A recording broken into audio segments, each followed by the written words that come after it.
One. Hello, Poetry Salon cast listeners who are listening to the Poetry Salon, and you are also watching it now that we're available on YouTube. My name is Tresha Faye Haefner. I'm your host, and today I'm going to be interviewing the poet Tim Seibles. Before I say hi to Tim officially, I do want to read his shortened bio. Tim Seibles is the author of 7 collections of poetry, including Body Moves, 1988, Hurdy-Gurdy, 1992, Hammerlock, 1999, Buffalo Head Solos, 2004, Fast Animal, 2012, which won the Theater Rocky Memorial Poetry Prize, received the PEN Oakland Josephine Miles Award, and was nominated for a 2012 National Book Award and on Turnaround the Sun 2017. His latest work of poetry, Voodoo Libretto, will be published by Etruscan Press in 2022. His poems have been published in the Indiana Review, Black Renaissance Noir, Cortland Review, Plowshares, Massachusetts Review, Beloit Poetry Journal, and numerous other literary journals and anthologies, including Best American Poetry. Seibles lives and teaches at Old Dominion University in Norfolk, Virginia. Welcome, Tim. Are you in Old Dominion in Norfolk right now? No, no, I retired some time ago. That might be a bio that a slightly defunct bio. Slightly defunct. Okay, he was teaching at I Old was, Dominion. I was, Um, are you still in Norfolk though? I am, I am. Okay, great. Well, you're my neighbor to the north now because I now live in North Carolina and Oh, okay. been up to Virginia a couple of times. I think Roanoke and yeah, places like that because I have a friend who was in grad school up there and I used to go visit her and beautiful countryside, very hot, very hot. Absolutely, absolutely. So the way that I know you is that your legend really precedes you. As I'm sure you know, we have plenty of writers in America and all around the world today, and um, one way to get me to really feel overwhelmed and full of despair is I'll walk into a library and realize I will never get to read all the books that are being put out. It's impossible. It's too many It books, too many. Yeah, it just is. But I've been hearing the name Tim Seibles in the poetry world, for years now. And when Robbie Nestor booked you for Words with You, um, which we did just last night, you and Cornelius Eady, I said, well, finally, this is going to be, the focus I need to actually get to know Tim Seibles' work. And so I've been listening to it, listened to you read last night, and I've been, looking at your TED Talk and some of your other interviews today. And, really, I definitely understand why you have the reputation you do. Your work is not just the writing part of it, the written part, but the way you perform it is so engaging and musical, and really just a treat to listen to. So thank you so much for being here. Oh, of course, I love talking about poems, and this is great. Yeah, so let's start by hearing one of your poems. As I said last night, you read with Cornelius Eady, who's another one that I'm just kind of getting to know. And I remember you said something about how you've been reading him for a long time, and he Yes. he got the spotlight on him and said, "Oh, look at Tim. Did you notice how he called me an old man without calling me an old man?" Yeah, but what's Uh, funny is I'm older than Cornelius. is it I true? just, yeah, I just ran. I knew his poems before he knew mine, but I'm older than he is. Yeah, probably by 2, 3 years. Yeah, Oh, that's that's fun. why I thought it was so funny. He said, "See how Tim's calling me old man?" I'm like, nah, bro, I'm not calling you an old man. Well, old souls maybe, Yeah, but maybe, but no, no, I'm older than he is. well, that's really interesting. I can't tell age. I'm not a good judge of age, which is why I married a man 16 years older than I am because I didn't know he wasn't my age. He's very energetic though. He's very presents very young. But Well, yeah. I mean, you never know how people are going to age anyway. You don't know. yeah. Yeah. So let's hear the poem that you wrote For Cornelius. I thought that was so interesting.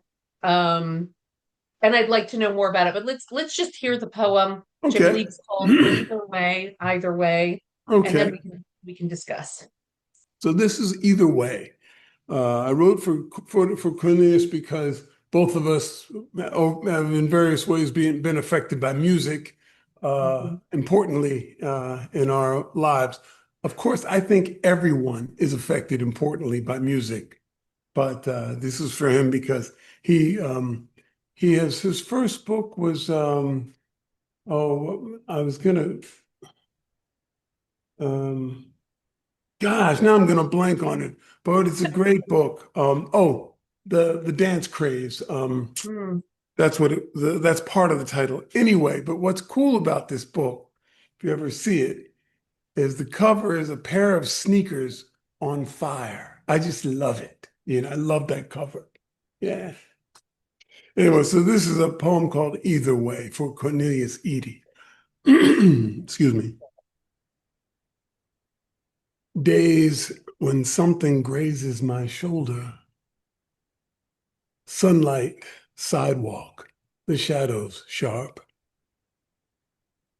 The sky holds a cold, unbreakable blue that says, why look up here? Doesn't seem like so far back. Couldn't dance, scared of girls. I heard Smokey sing, going to a go-go, with that soft crystal in his voice. Pictures, music caught in my head somewhere. I'm sick of memory. My younger self still inside, wanting a way out of this, who I am now, this busy all the time, this itch middle of my back. But who was that kid in the basement, all alone with the miracles moving his feet? The orange couch covered in plastic, black marks on the beige linoleum.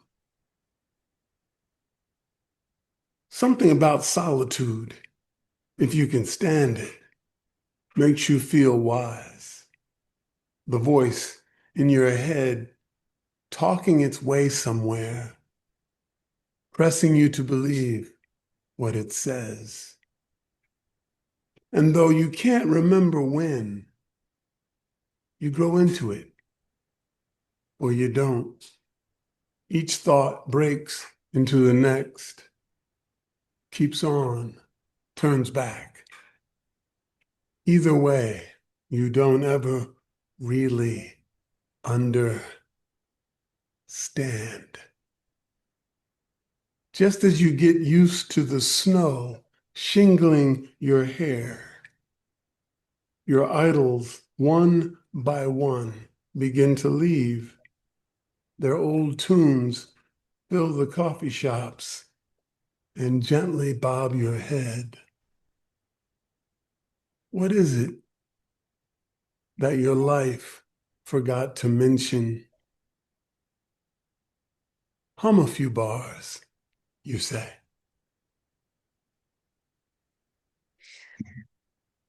All right. Tim Seibles reading a poem Either Way for Cornelius Eady. So let me ask you a little bit about your sort of origin story with poetry and, how did you get started with it and how did you come to get to know Cornelius's work? And just say a little about that. Sure. Well, the long story really begins with my mother. Probably when I was a very small boy, she would read stories and sometimes nursery rhymes to my brother and I. And I just loved those being what happened when she read things. I just loved that words could just suddenly be alive in a certain kind of way. Now, if you had asked me that when I was a little kid, I wouldn't have said that. I would have just said, I just like it, but now I realize it was it was like a kind of magic, really. You have a book in your hand, someone starts reading aloud, and this world appears. And my mom was a really good reader. She was also an English teacher. Um, Mhm. so she was a good reader, and she would do different voices for different characters, and so I just found it just utterly compelling. I mean, obviously more so than my brother did. He did not become a writer, but I loved it. Um, and then later on, when I went to college, my big dreams were all about being a football player, that did not work out.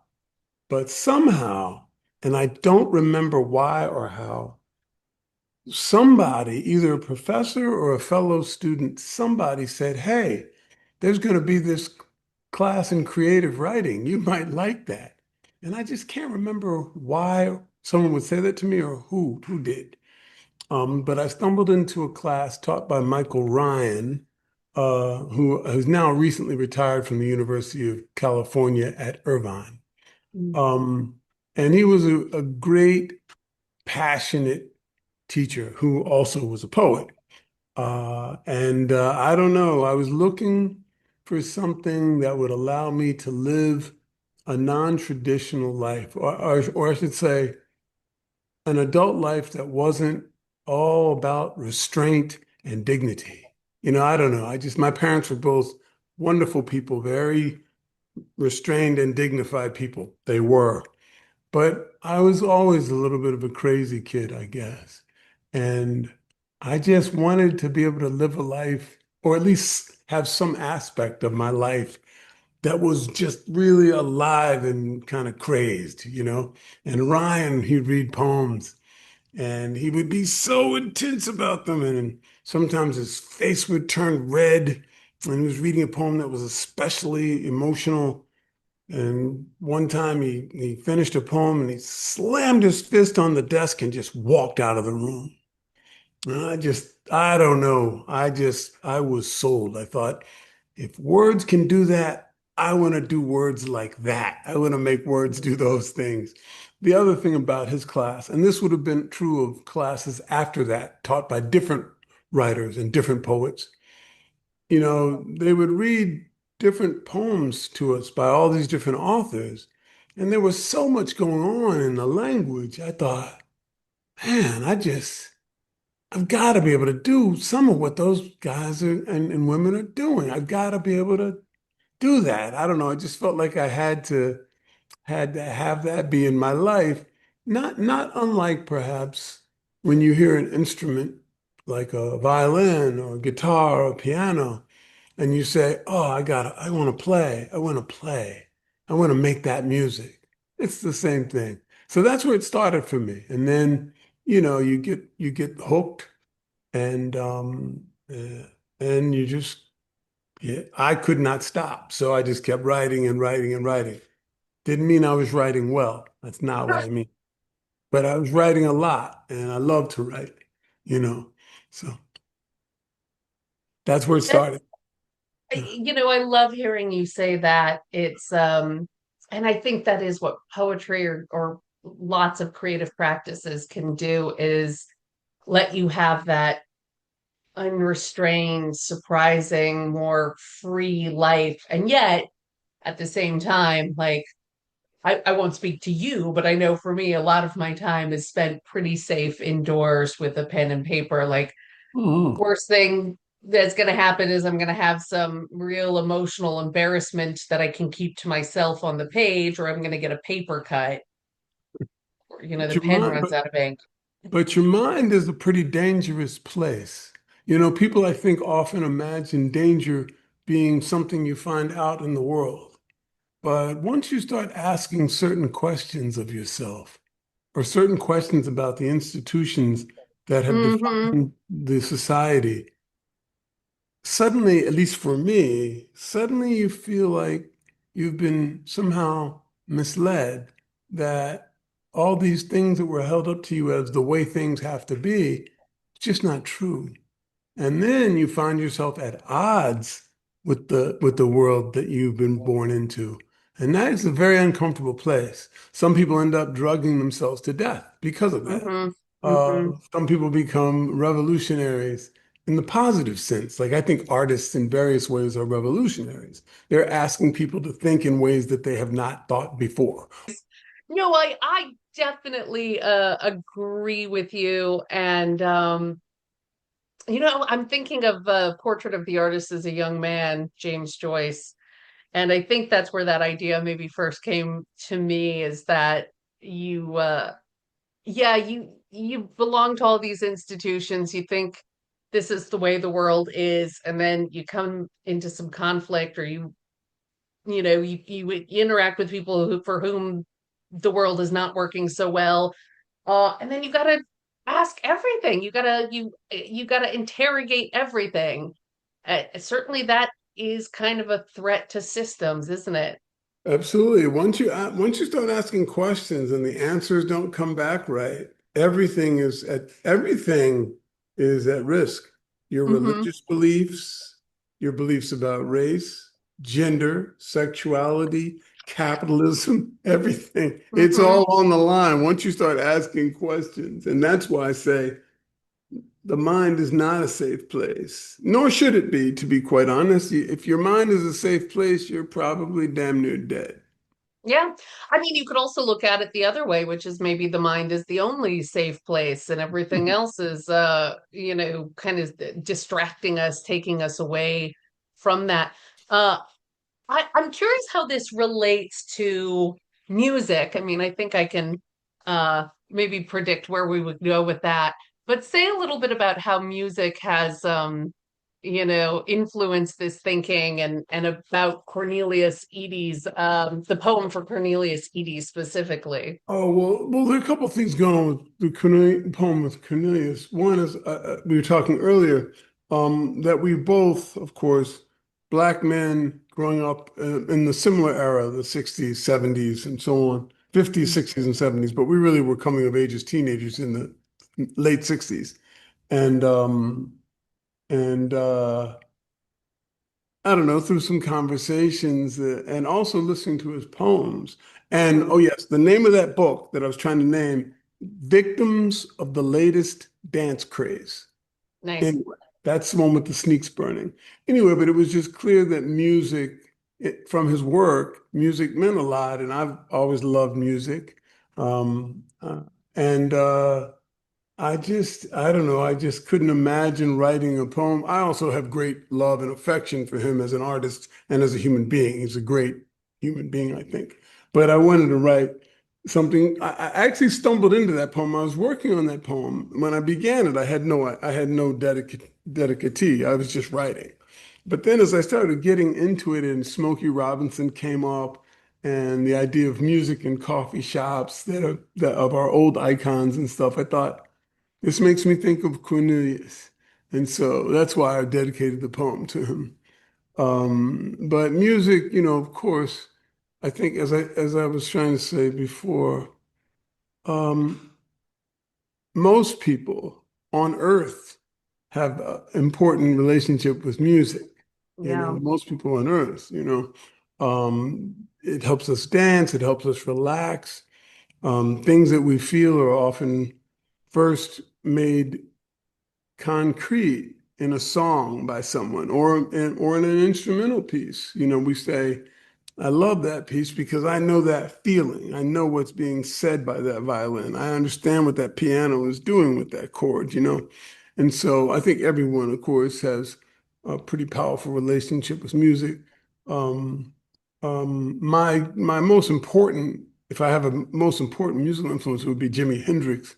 Hmm. In part because I love the guitar, the voice of the guitar, but also because he embodied a revolution in sound. Yeah. He just had a different idea about what you could do with sound. And I so respect anybody who can step out of the boxes that we've been invited to live inside. If you can step out and create a whole new, or open, I should say, open a whole new territory for people, I admire that. I certainly aspire to do some of that in my own work. Whether or not one succeeds, that's another question. But I aspire to be something, or to embody something in my work that is not sanctioned, has not been sanctioned. I certainly aspire to that. But I don't know. I love music. One of the things I love about music, instrumental music, in particular, but also vocal music, is that we live with feelings all the time that are never articulated.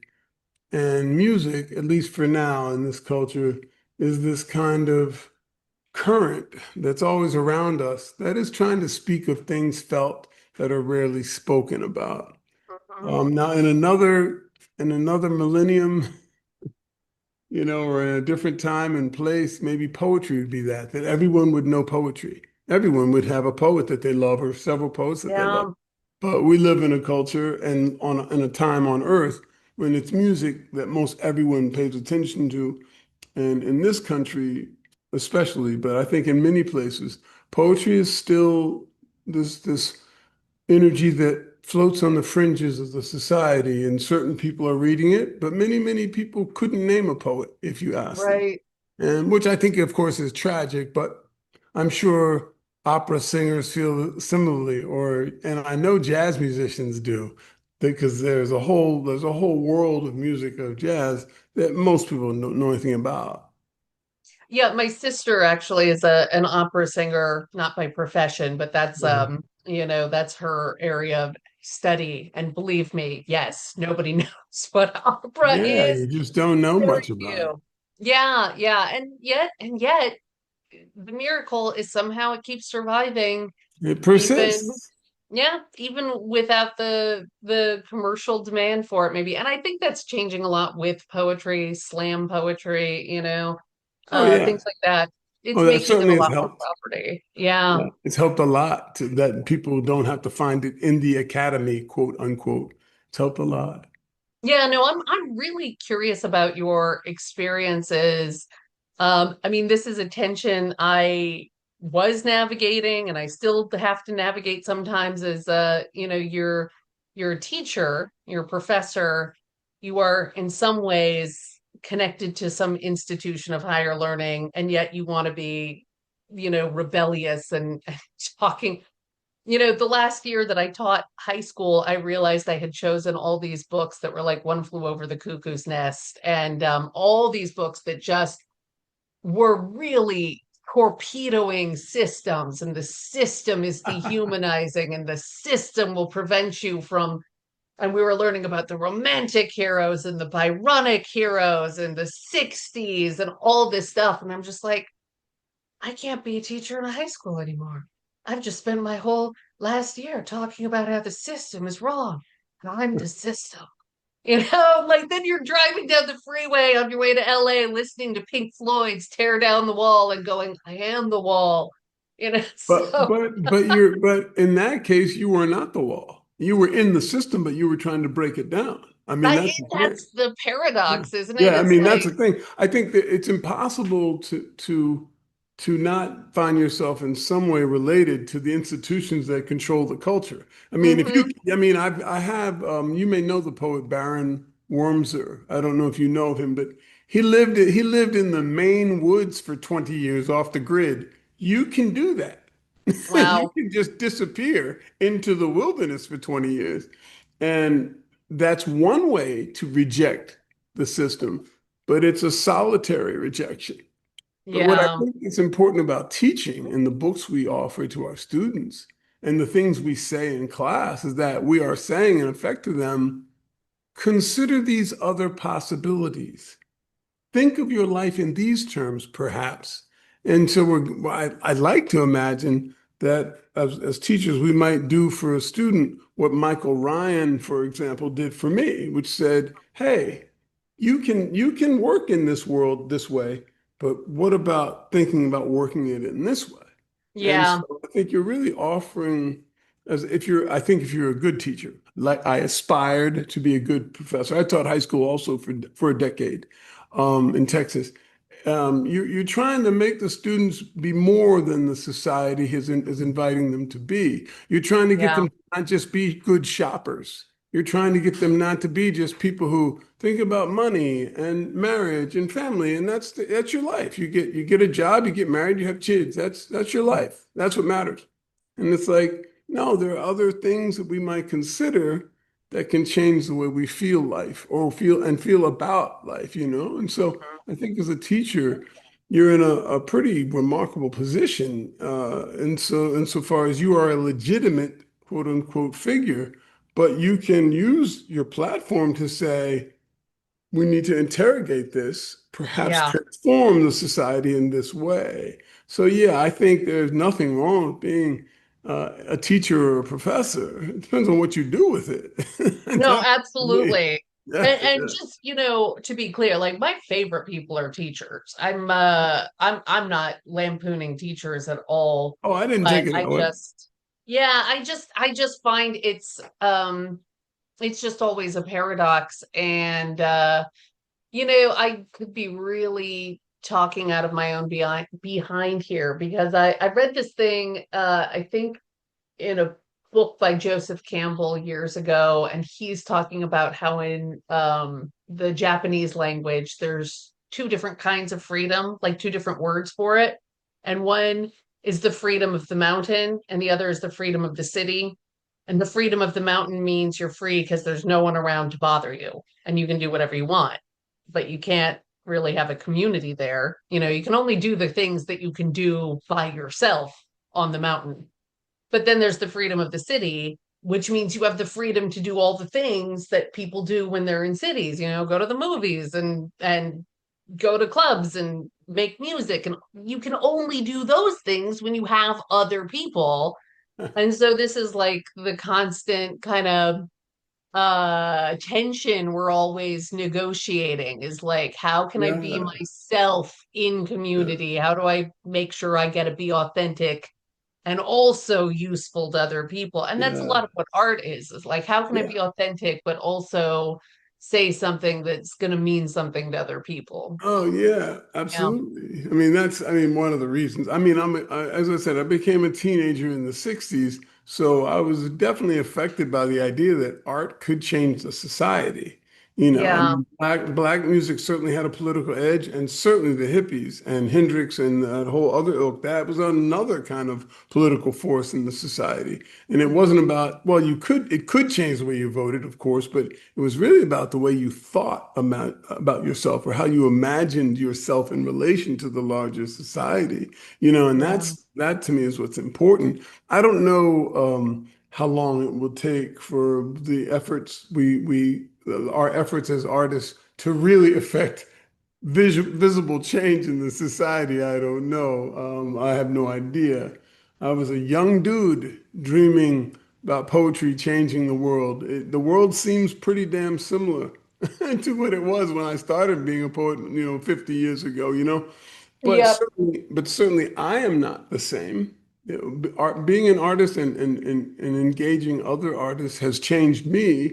And so Yep. you'd like to think that maybe your work can do that for someone else. And you'd like to think there's a quiet passing of this kind of energy to each other. So that's what we hope for. And then maybe someday, what did William Stafford say? I am the one to hum until the world can sing. And that's it, right? Oh, That's it. I am the I one like to that. hum. Yeah, the idea of Yeah. humming until the world can sing. He was a wonderful poet. I don't know if you know William Stafford's poems or not, but he was a wonderful, soulful man. Good. Yeah. No, I've got his book, You Must Revise Your Life. And I don't it's have that another, book.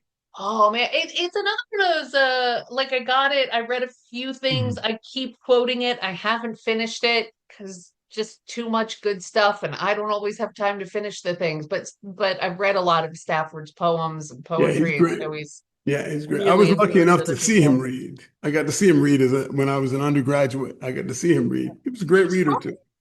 he's is he from around this area, or am I thinking of Carl Sandburg? I I'm think thinking of Carl Sandburg, I think. Yeah, Sandberg, I think, might have been an East Coaster. I think Yeah. my impression is that Stafford was Northwest. Yeah, That's my feeling, that he was more of a wilderness guy, a wilderness city poet. guy.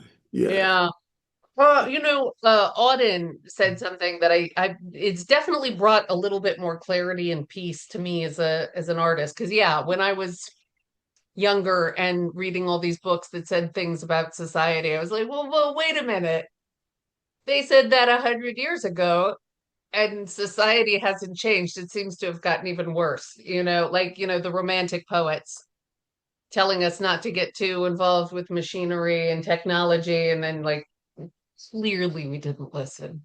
Yeah, well, Um, it's hard to change anything if the larger majority of human beings, and especially the wealthy, are not reading yeah, poetry. They're not. If the yeah. industrialists weren't reading poetry, they don't No, care. that's true. But Auden has this book, The Prolific and the Devourer, very slim book, and he says something like, I'm pretty sure it's Auden anyways. But he says like, people who work with their hands doing physical labor, like they're working with their body, and their job is to change the physical world, like farm and bring food to table. And then he says there's the people whose job it is to work with other people, and that's like teachers and lawyers and so forth, and politicians, and their job is to manipulate other people, basically. And then he says the artists, their job is to manipulate their own fantasies.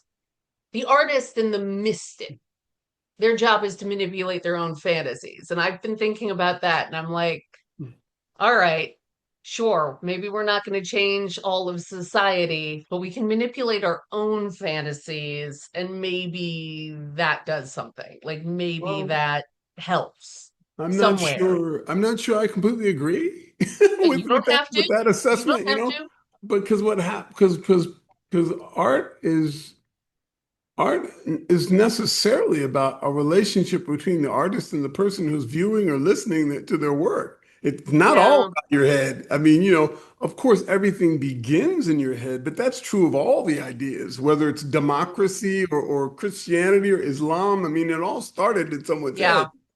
But I don't think that art is all about being solitary and strange in your own mind. I do think it's about realizing a certain vision you have, but then you offer that vision to other people. Right. I'm absolutely indebted to people like Pablo Neruda, Anne Sexton, Gwendolyn Brooks, I, Gil Scott Heron, Hendrix, Santana. I mean, Bach.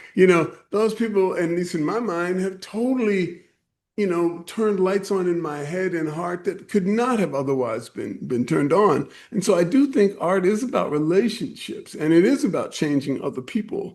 You can call it manipulation, I guess. That seems like a kind of a cold word. I'd like to think that art in its best moment enlivens other people and makes them see what they didn't see before, or feel more deeply, perhaps, about their Yeah. individual lives. So I don't think it's a solipsistic endeavor. I really don't. Well, I don't want to misquote or misrepresent what Auden was saying, because Oh, obviously he put it in a book. well, that's what I mean. That's what I'm going to say. That's a strange thing to say if it's all about your own fantasy. I'm like, it's not. You're offering it to me it's a shareable fantasy. Yes, yeah, it's a Yeah. shareable fantasy. I do Yeah. really like that. I do like that. Yeah, like Lewis Carroll, totally mad, but I love Lewis Carroll's work. He's Yes. completely insane, but it's totally mind blowing. It rides you right into another world, another universe. I love that about art. Dr. Seuss, the same thing. Hmm. Totally mad.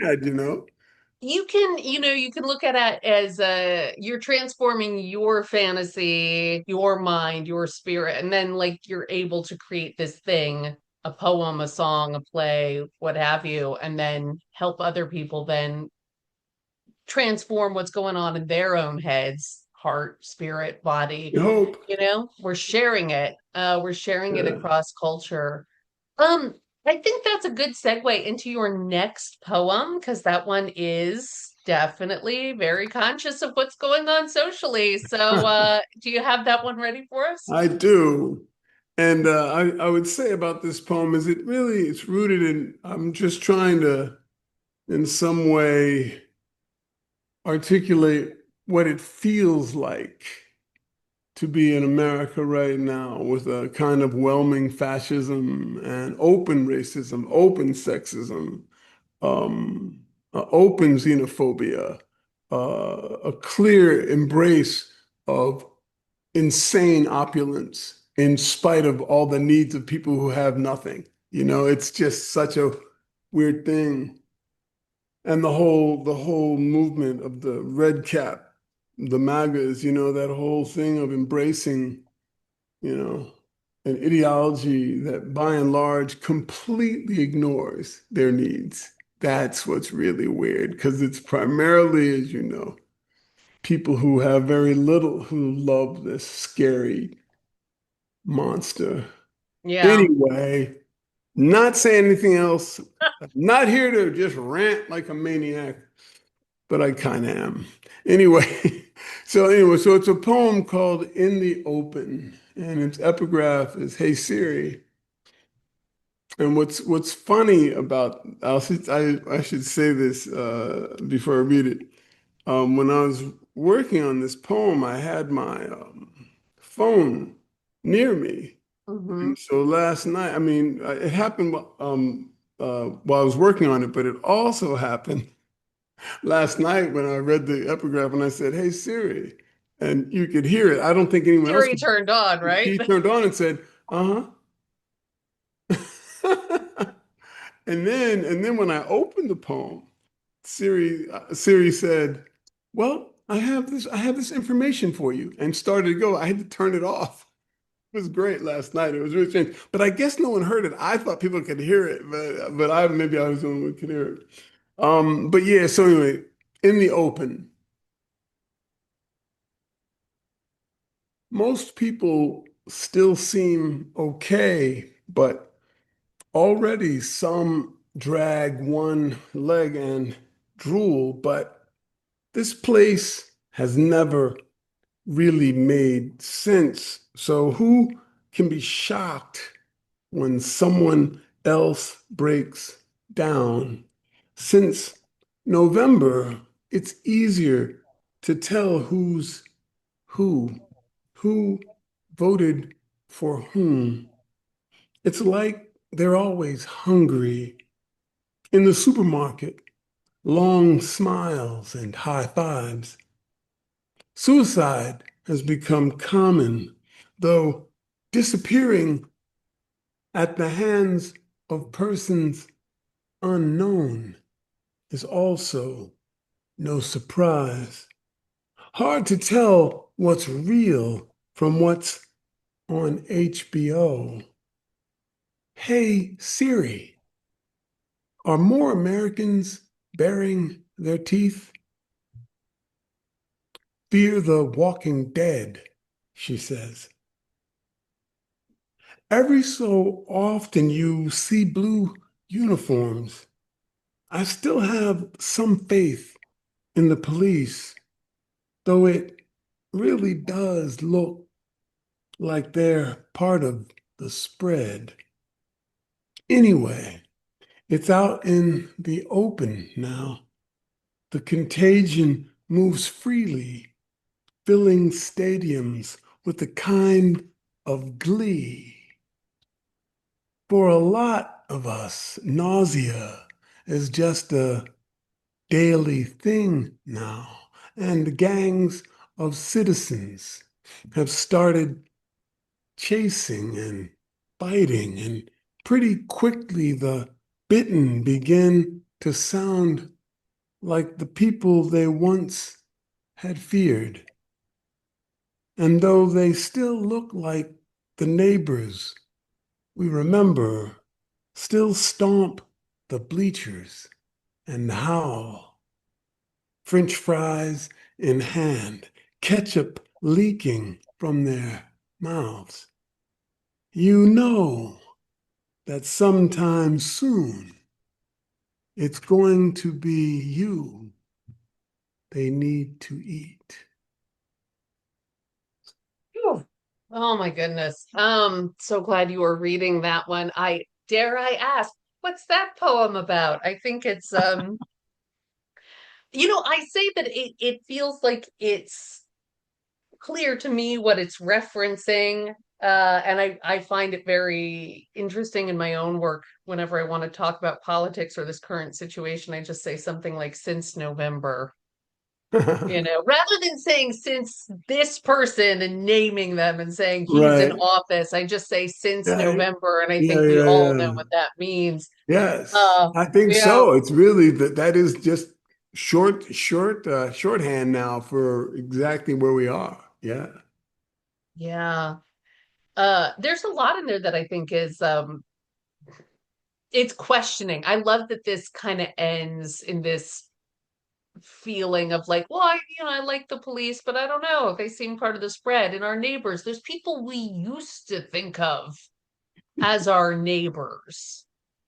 Uh, and the ketchup, that I think I only caught that on this rehearing of it. Like that ketchup is now being compared to like blood and vampire blood specifically.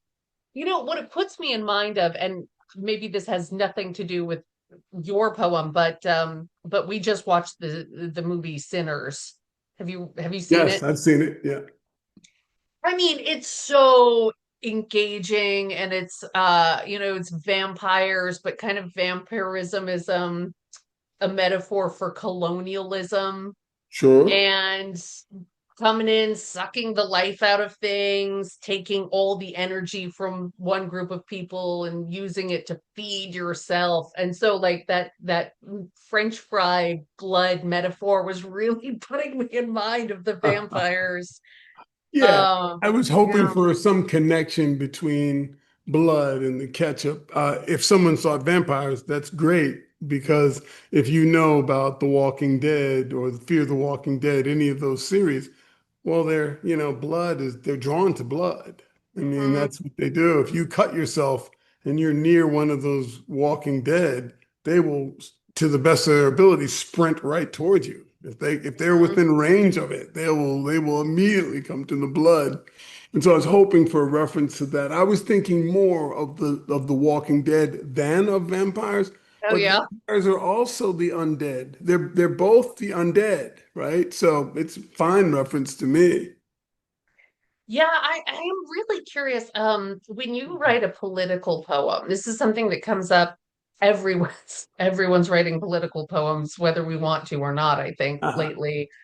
But when you write them, do you feel like do you wonder how they'll be received 10 years, 20 years, 100 years from now? Are you trying to say something that requires us to know what the current moment is, or how do you navigate that? Well, I think if in 100 years anyone is reading anything I wrote, that to me would be very funny, actually. But if somehow that happened and they ran into this poem, I think they would be looking at poetry from a historical perspective. They'd be looking at Fair. the Yeah. history of Tim Seibles' work, and they'd say, "Oh, this poem was written in the mid 2020s. Isn't that the time when Trump was in his second Yeah. term? And I think so they would get the framework pretty quickly, I think. Now, if someone read it and had no idea about any of what we are feeling today, I think the poem would just feel like some kind of horror poem. Like something's Mhm. happening and people want to hurt and or eat other people or infect other people or something, but it wouldn't have the resonance that I would hope for in the time that I'm living in. When I'm writing, generally, whether it's political or not political or mystical or crazy funny or whatever it is, I'm really writing for the people I live with. I Yeah. mean, I'm not really writing for the future. It would be great. I mean, I think any artist of any kind, if someone 100 years they're still thinking about what I was trying to say, then of course that'd be great. But I can't write for the future. I'm just writing what I sense and feel right now, and I think if I do that well, there's a chance someone may care about what I do in 50 years. There's a chance, but I'm certainly not counting on it. I really love hearing that. Like, I'll tell you the truth. Like, I've had one of those jobs where you read poems and then put it in context for other people, and that's really changed my perspective on how I read poetry because now I do think, hey, of course they're going to read my work 100 years from now. Why not? And if there's something I want to say, I don't have to absolutely force it all into the poem because, theoretically there will be history books and whatever, and there will be some academic who can look up this is probably a reference to that. So I know it can be filled in. I mean, come on, we're still reading poems. Like we're still reading Zimborska, who has poems. There's all kinds of poems written about World War I and World War II, and we read about them and we know what the references are. Right. So I don't know, Tim. I think people are going to be reading your work 100 years from now. Well, you're very kind. Yeah, you're very kind. But you hope that you give them some context because I do make reference to November Yeah, and who voted for whom.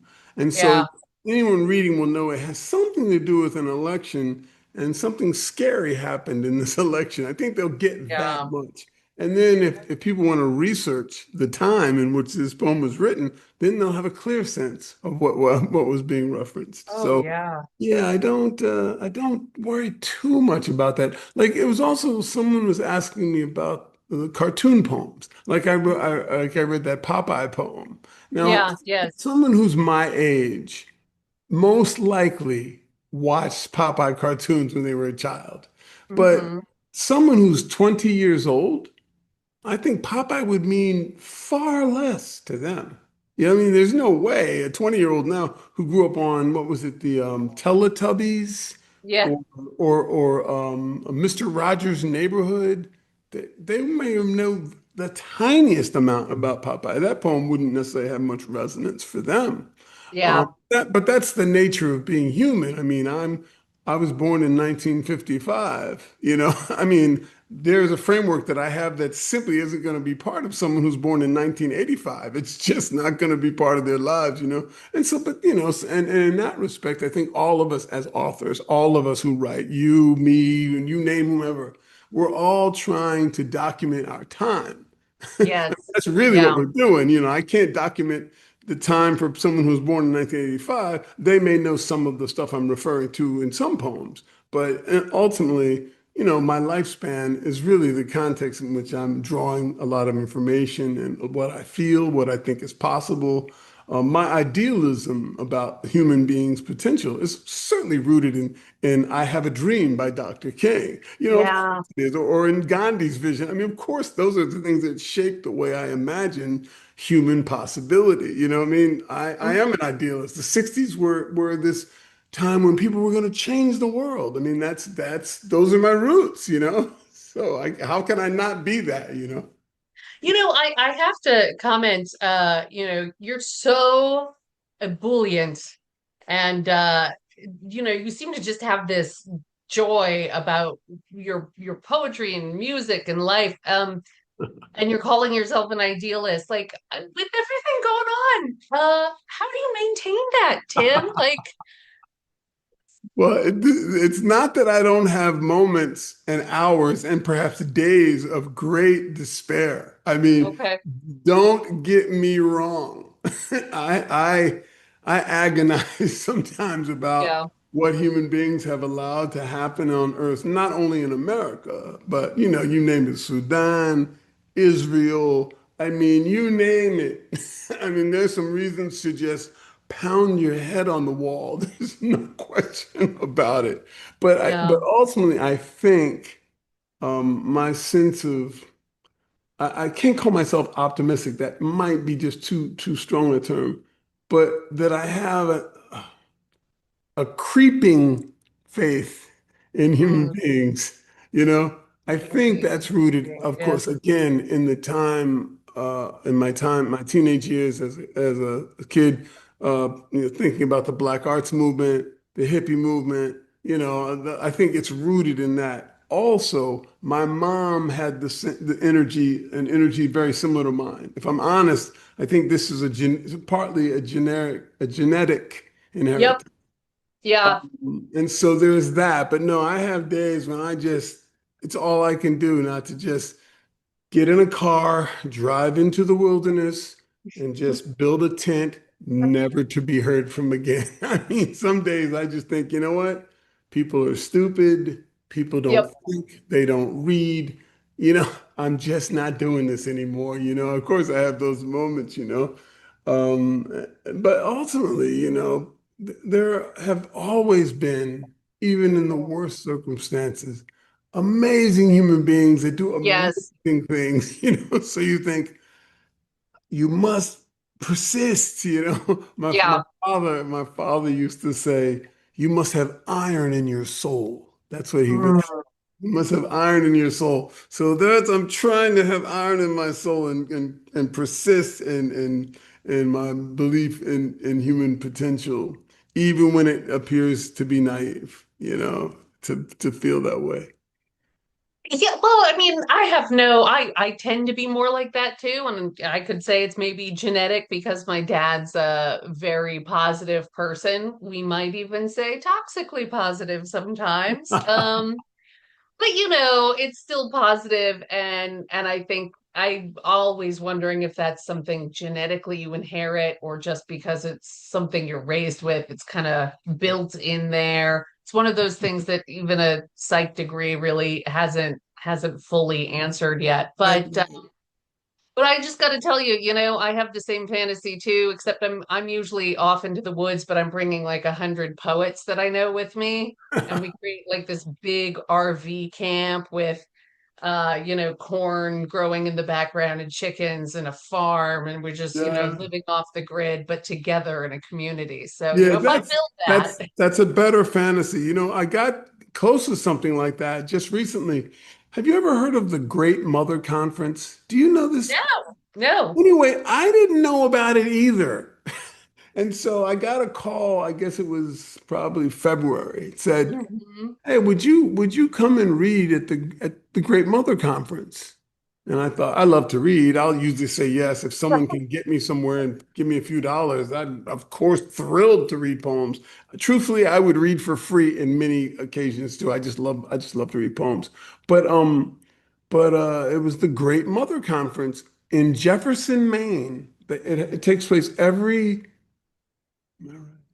every late May, I think, Mhm. is the dates. And you go up there, and the poets and other artists are in cabins. They all have cabins. And there are a lot of people who come and live in tents on the ground. It's at a campground, it's at this big campground.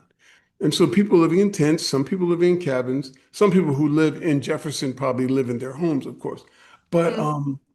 you have poets, painters, photographers, musicians, massage therapists. I mean, everybody's just there for a week. You just hang out for a week. I gave a reading. I taught a couple of workshops. I lived with another poet who gave a reading and taught workshops. I mean, you have all these, it's all you're surrounded by are these people who think, hey man, art is really where it's at. And so Yeah. you're in this ideal place. It was founded, by the way, by Robert Bly. The Oh, conference was wow. Okay. founded by Okay. Bly. I Uh, know it this was guy. it was founded in the mid 70s, so it has gone on since then. And so, but that is very much like the utopian, the miniature utopia you were describing, going I into the know. woods with 100 posts. But these were artists of all kinds. It was just wonderful. And when you leave there, you think, oh man, I'm not sure I want to go back to the regular world. I just don't want to go back. I just want to be with these people. Many of whom would have been hippies. They're old. Oh, yeah. Several people older than me by good ways. And but so there was this sensibility that I remember from that era, and it was just really made you think, oh man, why can't the world feel like this? Yeah. Yeah. Well, I think it can, even if for brief amounts of time. That's certainly how I feel when I go to poetry retreats and conferences and things. And It's just always poetry, Sometimes there's lots of places where you can go and feel uplifted. Sometimes just hanging my hammock out in the woods near our townhouse, like just getting my 1 hour of peace away from it all, and I come back a little more refreshed. Yeah, yeah, all the Tim, way. before I let you go, I got to ask a question totally unrelated to poetry. I am fascinated by this image behind your head. Oh, this right here. Let's move it. Let's get it That, in there. You know, it's funny that you'd ask about that. I have no idea who the artist is. There's no signature on it anywhere. I was in I guess it was a kind of a thrift shop, I guess, years ago. And this was on the wall for sale for like $25. And I thought, mm, I think this is just fantastic. So yeah. so I picked it up, you know. And but again, there's no name on it, not on the back, not on the front. It's just this, and it's a painting. I mean, Yeah. someone painted it. You know, it's not a photo, it's a painting.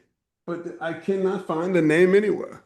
But I figured I like it, you know. So whoever it is, may the good spirits find them, you know.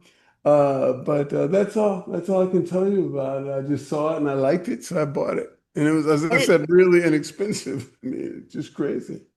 no, it's beautiful. It's cosmic. It's got all this. Why makes me think of water and the womb and Yeah, yeah, inside of yeah, yeah, yeah, nature. yeah, yeah, yeah. Yeah.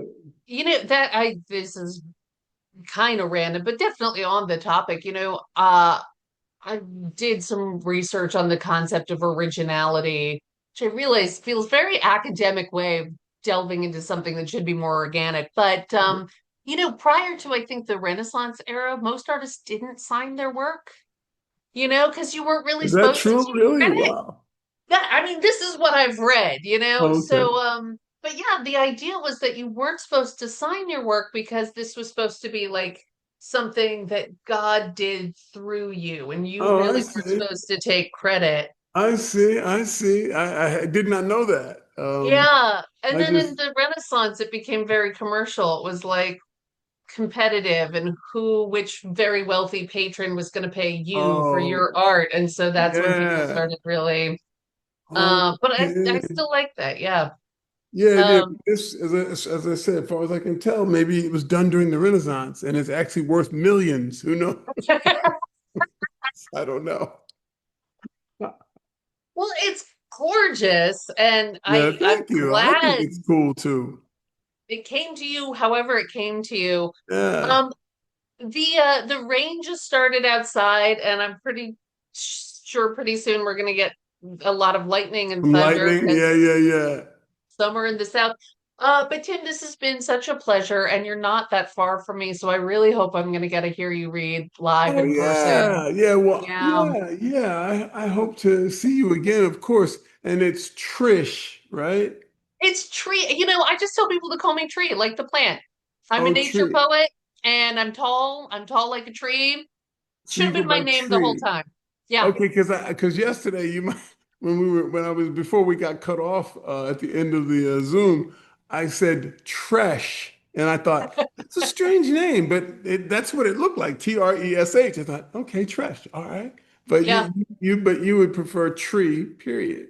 Yeah. I mean, it's Okay, all right. the way that it's spelled out, it should be Tresha, but my parents pronounce it Tresha, and I've Oh, always wondered. Trish. They're like, The it was, Trish. Trish. yeah, Okay, okay, okay, okay. Got yeah. it. Got it. Got So, it. but yeah, Okay. I found it's just easier to go by tree, and it works for me. Okay. So Tree is cool. It's a great name. I love that name. I love I'm gonna get trees. it I love legally trees. changed. I love trees. Yeah, yeah. I wrote a nature poem.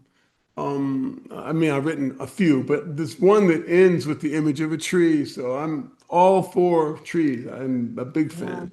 You know what? I can't let you go before I make a reading recommendation, if I may, for you. Sure, I don't know. absolutely. I try not to be in the dark all the time.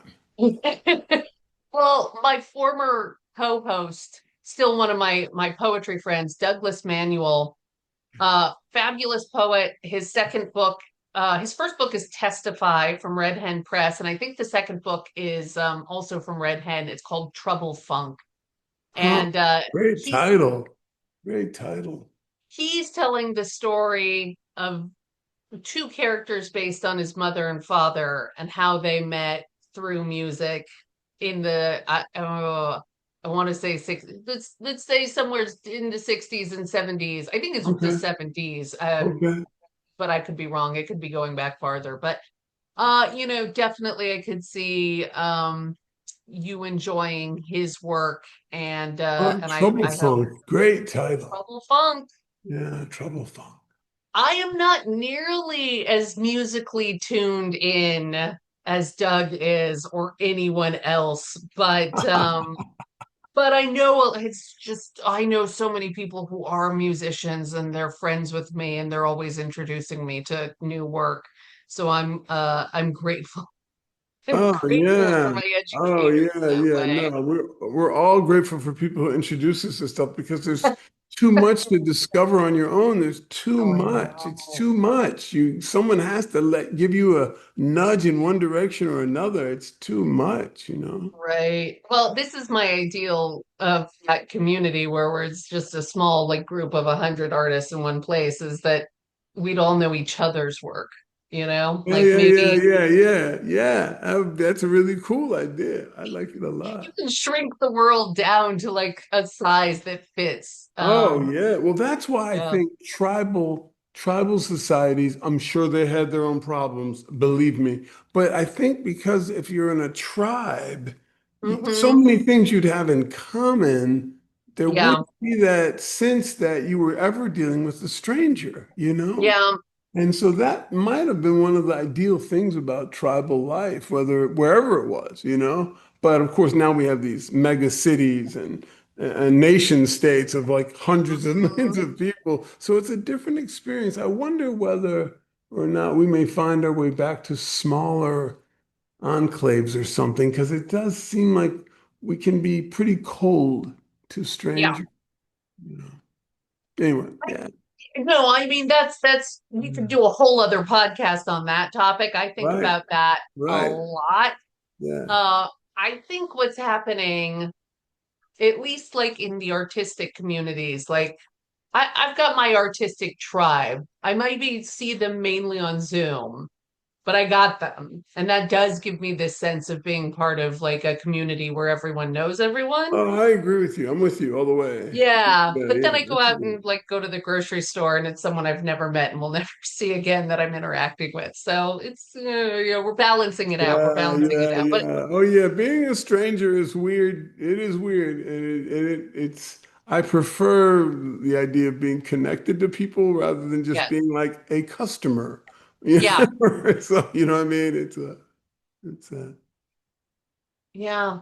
Well, I hope I'll get a run into you in small town poetry again. I hope so too, and maybe I'll run into you on if you do more readings like the one Cornelius and I did. Maybe I could join as an audience member. That would be cool. You are always welcome. All You right. are always welcome.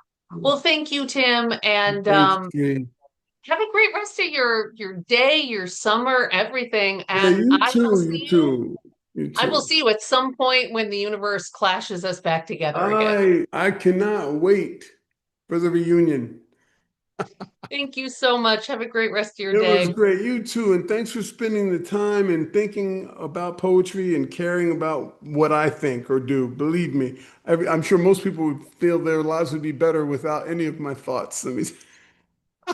Stop that. I am better for your thoughts. Thank you Well, for thank sharing your you. I thoughts am with me. better for yours. Thank you. Take care. Have a good one. So long.